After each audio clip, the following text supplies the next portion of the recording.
তাদের কথাবার্তা, তাদের পায়ে, তাদের জালের মধ্যে আমাদেরকে আটকা যাবে না। আল্লাহ পাক রব্বুল আলামিন ওই সমস্ত যারা সুন্নতের খেলাফ চলে, অথচ হাদিস শরীফ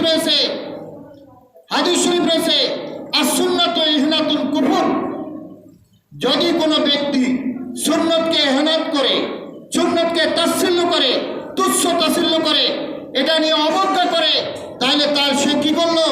সে অবজ্ঞা, সুন্নতকে অবজ্ঞা করার কারণে সে কুফরি করলো।